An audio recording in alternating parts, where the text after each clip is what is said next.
আমরা অনেকেই ভাবি রিফাইন মানে বোধহয় খুব খাঁটি বা ফিল্টার করা, কিন্তু বৈজ্ঞানিক সত্যতা সম্পূর্ণ উল্টো।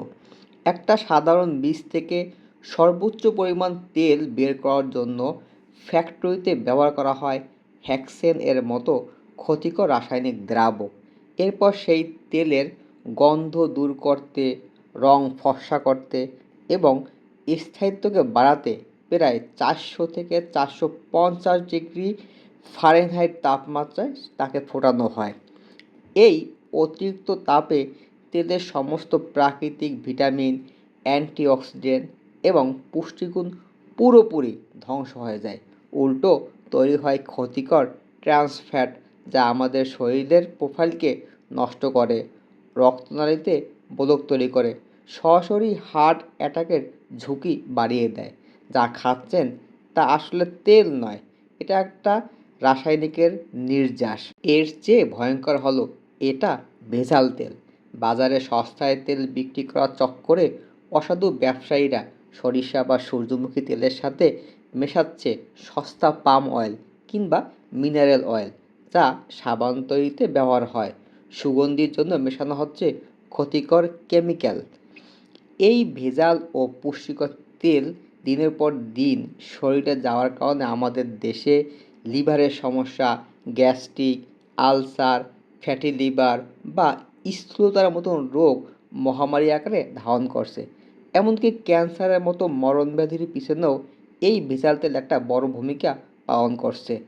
আপনার সাথে রান্না কি তবে ধীর গতির বিষে পরিণত হচ্ছে না? তাহলে উপায় কি? উপায় হলো প্রকৃতির কাছে ফিরে আসা।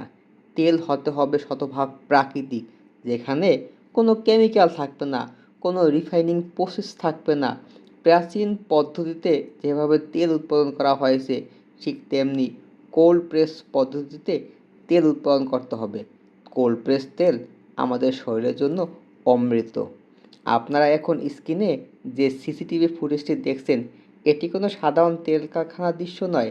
এটি সম্পূর্ণ স্বচ্ছতা বজায় রেখে, কোনো লোহা বা কাঠের খানির নোংরা পরিবেশ ছাড়া আধুনিক ফুড গ্রেড স্টেনলেস স্টিলের মেশিনে তেল উৎপাদন করার দৃশ্য, যেখানে তাপমাত্রা 50 ডিগ্রি সেলসিয়াসের নিচে বা আশেপাশে রাখা হয়, যাতে তেলের প্রাকৃতিক গুণ নষ্ট না হয়ে যায়।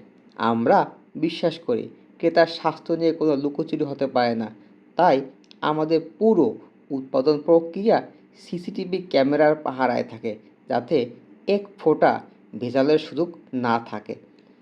বাজারে সস্তা বা রিফাইন তেলের চাকচিক্যে ভুলে নিজের এবং পরিবারের স্বাস্থ্যকে ঝুঁকিতে ফেলবেন না। অসুস্থ হয়ে ডাক্তারের পিছনে হাজার হাজার টাকা খরচ করার চেয়ে রান্নাঘরে খাঁটি ও পুষ্টিকর তেল নিশ্চিত করা অনেক বেশি সাশ্রয়ী ও বুদ্ধিমানের কাজ। সিদ্ধান্ত আপনার। আপনি কি রিফাইন করা কেমিক্যালের বিষ খাবেন, নাকি প্রকৃতির খাঁটি আশীর্বাদ বেছে নেবেন? সচেতন হন, সুস্থ থাকুন, নিরাপদ স্বাস্থ্য বজায় রাখুন। ভালো থাকবেন। আসসালামু আলাইকুম।